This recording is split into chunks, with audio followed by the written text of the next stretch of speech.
কিন্তু এই রাগ আর ক্ষোভকে সঠিক পথে যদি কাজে লাগাতে আমরা পারি, কালে অপদর্থ ব্যর্থ তৃণমূল বিজেপির মিশ্রিত এই রাষ্ট্র সরকারকে আমরা গঙ্গায় ছুড়ে ফেলতে পারব।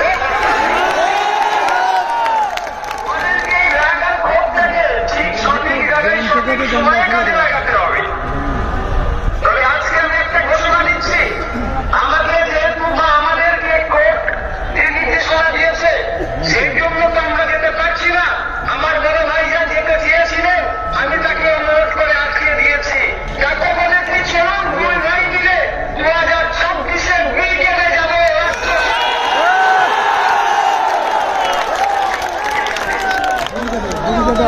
2026-এ আমরা ব্রিগেডে আসছি এবং আমাদের দলের প্রতিষ্ঠাতা প্রাণ পুরুষ ব্রিগেড আব্বাস সিদ্দিকী ভাইজানকেও আমরা সাথে নিয়ে ব্রিগেডের ময়দানে আসছি।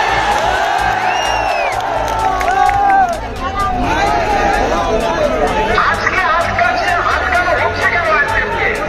আইএসএফের অপরাধ কি? আইএসএফের অপরাধ হচ্ছে দলিত, আদিবাসী, মিশ্রবাদী, হিন্দু, মুসলমানের হয়ে কথা বলছি আমরা।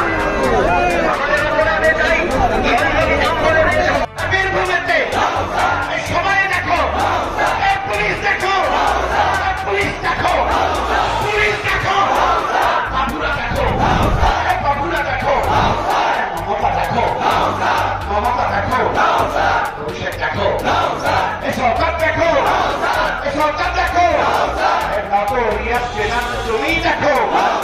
ইটকে দাও জিন্দাবাদ, ইটকে দাও জিন্দাবাদ, ইটকে দাও, ইটকে দাও, ইনকিলাবি জিন্দাবাদ। আজকের ওদিকের সমাবেশ সফল হলো। ইনকিলাব জিন্দাবাদ, আইএসএফ, আব্বাস সিদ্দিকী, আইএসএফ, ইনকিলাব জিন্দাবাদ।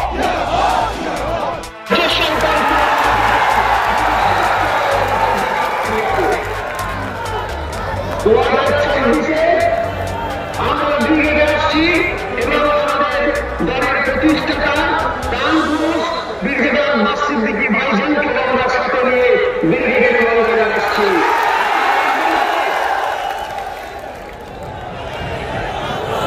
আজকে আটকানো হচ্ছে কেন আইএসএফকে? আইএসএফের অপরাধ কি? আইএসএফের অপরাধ হচ্ছে দলিত, আদিবাসী, পিছিয়ে হিন্দু, মুসলমানের হয়ে কথা বলছি আমরা। আমাদের সেখানে দেওয়া হচ্ছে, আমাদের দেওয়া হচ্ছে এর বিরুদ্ধে করার জন্য সম্পত্তি কেন্দ্রের সরকার চেষ্টা করছে আমাদের বলে এই ঘটনা আসছে। আমাদের শেষে যে আছে কেমন তৈরি করেছে এই ভোটের রাজনীতি জায়গা করে, যারা ধর্মীয় রাজনীতি করে, তাদেরকে আমরা গণতান্ত্রিক মাধ্যমে তাদেরকে আমরা বিচ্ছিন্ন করবো, সেই আমাদেরকে আটকানোর চেষ্টা করছে। যখন কলকাতা আমার চলছে, আমার কাছে খবর আসলো আমাদেরকে যদি 5 দিন জেল কাটতে হয়, মাহিউদ্দিন মাহি থাকবে।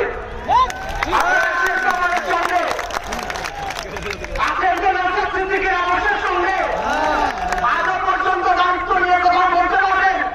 আজকে সুকান্ত মজুমদারকে দেখুন, সুকান্ত মজুমদার বলছেন বাড়ি বাড়ি অস্ত্র রাখুন।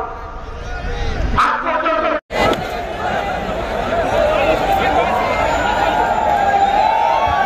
কোন ধরনের প্ররোচনায় পা দেবেন না। বক্তব্য চলছে, ভাইজান বার্তা দেবেন। ভাইজান এখানে আপনাদের সামনে বার্তা দেবেন, আপনারা ধৈর্য ধরে বক্তব্য শুনুন। এখানে